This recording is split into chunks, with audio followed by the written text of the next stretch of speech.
One of the most interesting explorations when you are discovering yourself, when you are really starting to inquire into the greatness of who you are, is the exploration of what is then this physical reality?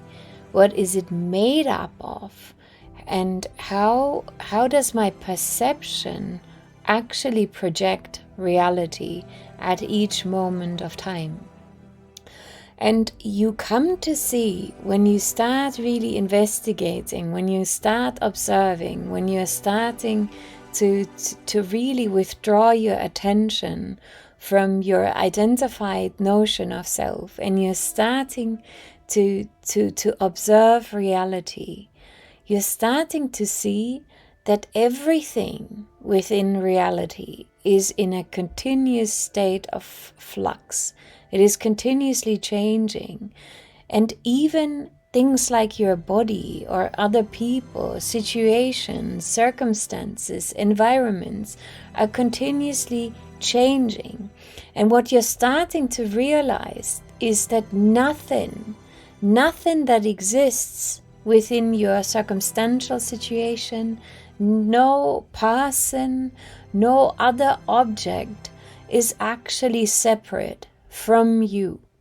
And as you're starting to widen yourself, you're starting to see that all of these objects, all of these people, all of these circumstances somehow arise in the space of your awareness, which means they arise in you. So the earth and all of matter and everything that you see arises as distinct thoughts within your awareness. It is continuously actually moving up, arising and ceasing. And what you're starting to see is how the contents of your mind, like how thoughts, distinct thought forms that you took on, how they are actually projecting distinct realities, how they are actually creating distinct realities, how what you are perceiving is continuously colored by the lens of perception that is fed by the belief systems and by the thoughts you're taking on. And if you look at your body, for example, at a certain moment of time, you're continuously seeing how much the body is shifting, adapting, shape-shifting even, depending on the environment you're in, depending on the belief systems you carry about yourself, depending actually on the assumption of self or the identification of self, your environment and the people.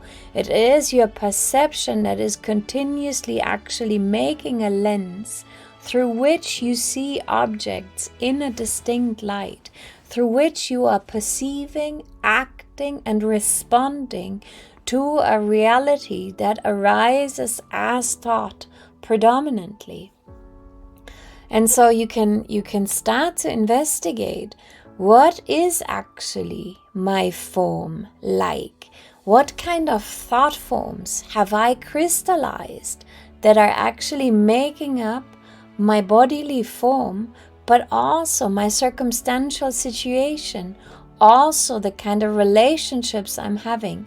What are the underlying belief systems that I have learned to adopt as an identity in childhood, that I have crystallized as thought forms that are making up the matter, how I perceive it today?